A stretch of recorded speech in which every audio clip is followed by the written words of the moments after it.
So I also want to take a minute to shout out Arrival.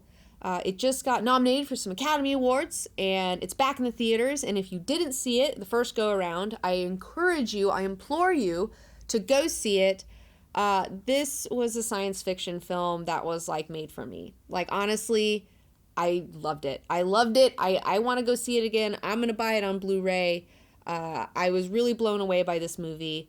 The thing that sets this apart from other alien invasion movies is that it is a feminine alien invasion movie. You know, you have your female main character. She is a linguist, which is a soft science, which would be considered, in my opinion, a feminine science, you know. And she uses her skills to figure it out, like figure out what's going on, you know, and bring people together and stop a world war and stop like some horrible shit from going on. And like, she becomes the woman that unites humanity for the first time ever. And it's just like, what a dream. It's like most guys want to be Batman. I would like to be that chick in Arrival, okay? Like, because that is like so great. As I said, I'm not going to talk about the plot, but I will say that, you know, obviously this is an alien invasion movie where you have these aliens that come down. Humanity does not know whether they are benevolent or malevolent. You know, we don't know whether they're here to destroy us or to help us, whether they're friends or foes. You have the main character. She's trying to communicate with these aliens. The military is trying to, you know, tell her how she can and cannot communicate with them, when she's like, look, you don't know, you're not a linguist, you don't know, you're not really communicators, you guys are here for defense and aggressive maneuvers, you know, like, that's like, you're not really diplomats here. So, you know, I love the fact that, you know, they're telling her, oh, you need to keep the suit on. And she's like, I can't fucking talk to these people with a fucking suit on. I need to be a person and talk to them. And they're like, what? And she has to explain this to them. And like, that's what's really interesting about this is, yes, it is difficult to try to communicate with aliens and learn a new alien language, but it is equally, if not more difficult to communicate with her own kind with the military, you know, because they're so triggered all the time, you know, I mean, they're just waiting for a threat, you know, and it's just like, ugh, like her having to not only deal with communicating with them, but communicating with the military and showing how hard that would be. It was just like, it's just such a, like the struggle is real, you know, like as a woman, I've had to try to communicate with giant fucking entities made up of a bunch of men who have no idea how to treat one another. And it is fucking frustrating. And they are fucking crazy. And they don't listen to you. And they think you're an asshole. And you're like, this is my job. Like, will you let me do my job, you know? Like, God, get the fuck out of your own way, you know?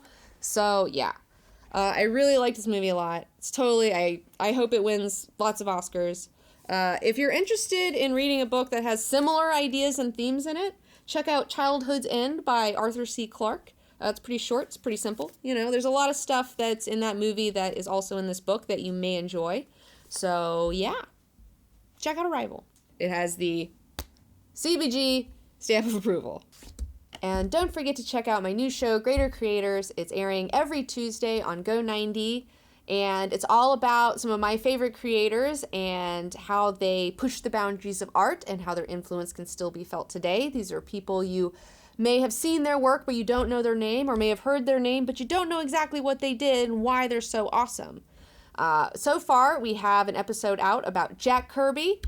Frank Frazetta just came out. He's an amazing, badass painter. And also Moebius, one of the most amazing illustrators and draftsmen of all time that just like blows my mind and worked a lot with Jodorowsky. He worked on the Inkle.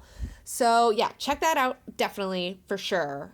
Oh my God. And it's go90.com now. You can watch it. And it's not just on your phone anymore. Now it's on go90.com. So the platform's always changing. You know, it's new media. No, things never, every week they change. So that's the deal. And also, I'd like to give a big shout out to my super patrons. Pierre Jerome, of course, always, you're amazing. Tommy Z, you as well. And Natalie England. Thank you guys so much for your support. I really appreciate it. Without you guys, man, I don't even know where we'd be. We'd be in a ditch somewhere, probably. So be sure to like this video, subscribe to my channel, and follow me on Instagram and Twitter and Facebook and on YouTube, where you're already at. I think there's a thing where you have to, like, say that you want to see my updates or something. I don't know. I don't keep up with that shit, you know? It's just every time I turn around, they make it harder for you to get your videos out, so... whatever you gotta do, you know.